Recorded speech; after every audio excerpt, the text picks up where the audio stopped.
Jadi fikih itu gampang. Misalnya begini lagi, saya beri sekian contoh. Di sini tadi saya minta Gus Kevin untuk membawakan Babul Hijrah, juz 4 kitab Mahali. Karena Mahali itu namanya Kanzur Rohibin sebetulnya, cuma yang ngarang Mahali lebih terkenal dengan istilah apa?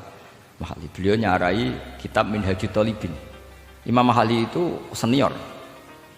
Jadi Syekh Zakaria Al-Ansori itu ya beliau sudah menyulap Minhajut Thalibin jadi Manhajut Tulab, tapi beliau ikrar kalau itu awal-awalnya dari Imam Jawa.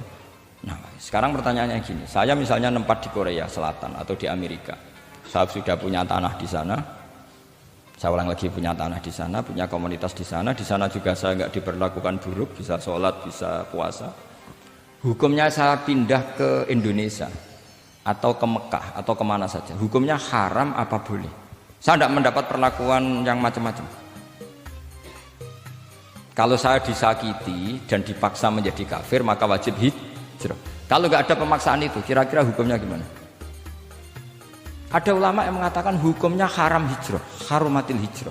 Karena apa? Li alla yastauliya bitil kalbu'ah atau tikal bu'ah al kufaru. Karena sebetulnya kamu tidak dianggap sekedar pindah ke Indonesia, tapi membiarkan tanah yang dulu kamu pakai sujud, tanah yang dulu kamu pakai sholat, tanah yang sudah menjadi komunitas muslim menjadi komunitas kafir, berarti dianggap pembiaran. Itu fikih. Jadi fikih itu logikanya sebetulnya normal. Maka seperti ini, saya masih ingat betul pernah didhawuhi Mbah Mun ketika di Madinah. Nak zahiri hadis ya, itu Sayyidina Ali itu ya ono salah ya. Enggak salah loh redaksinya, ono salah. Mergo Nabi sering muji wal Madinatu khairun lahum law kanu ya'lamun. Madinah adalah kota terbaik. Sataftahuna kadza wa kadza, Nabi sampai gitu. Tapi Nabi selalu ngendikan wal Madinah khairul. Tapi Sayyidina Ali tetap pindah ke Irak. Kufah ya, zaman itu terkenalnya istilahnya Kufah karena belum ada istilah Irak. Ke Kufah. Pindah ke Kufah, kemudian beliau menyebarkan Islam di Kufah. Terus punya murid awal namanya Hasan Basri, murid paling sukses. Itu orang-orang Basrah, bukan orang Temanggung, orang Basrah.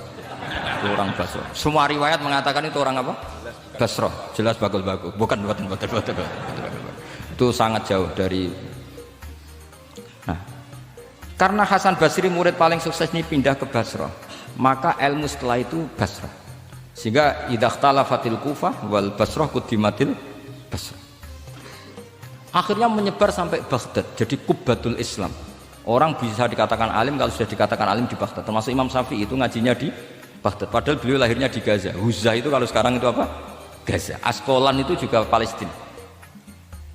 Nah, dawe Mbah Mun. Tapi Sayyidina Ali ku wong alim. Saiki nak wong Islam tengok-tengok ning Madinah berarti membiarkan bumi Allah di sana-sana itu tanpa ada Islam. Akhirnya Sayyidina Ali tidak mengikuti dohire hadis. Tentu Nabi Sayyidina Ali pasti ngikuti hadis, tapi hadis wal Madinatu khairul lahum law kanu ya'lamun itu ada konteksnya.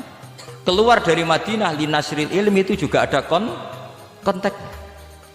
Sehingga kenapa dulu ketika futuhat, saya ulang lagi ketika futuhat, itu banyak sahabat yang sudah di Madinah mapan, ketika Mekah sudah takluk 100%, sama Sayyidina Umar ditawari, halla raja'tum ila Makkah tatufuna bil baiti kada wa kada wa fadliyatu sholat fil haram ka alfi sholatin fi, itu dipuji-puji. Mbok yo pindah ke Mekah, Mekah sekarang sudah milik kita, sholat di Mekah itu ka alfi sholatin kada wa kada.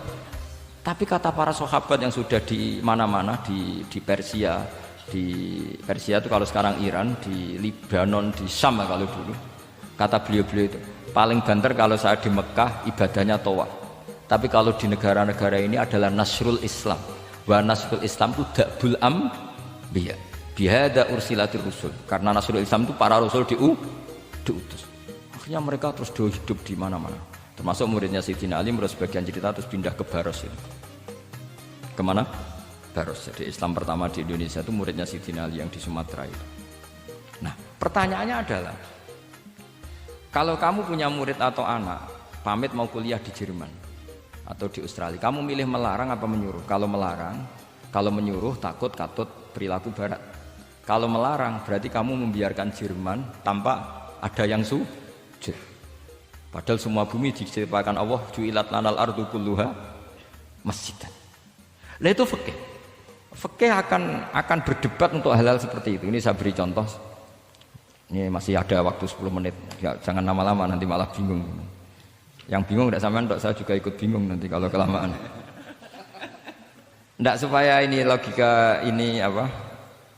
Logika fikih ya, fikih yang sekedap ini tadi sudah halaman 227 ya. Ini tidak supaya sampean tahu, karena saya pernah belajar detail ya, tentang Mahalli sama Qalyubi. Ini kalau di kitab ini halaman 227 ya, tentang juz 4 ya, halaman 227 juz berapa? 4. Saya beri contoh ya, ini supaya clear ya masalah posisi kita. Jadi misalnya sama orang Indonesia pindah ke negara lain, terus Indonesia kemudian ditempati orang-orang yang nggak benar, berarti kamu ikut tanggung jawab. Saya baca Bismillahirrahmanirrahim.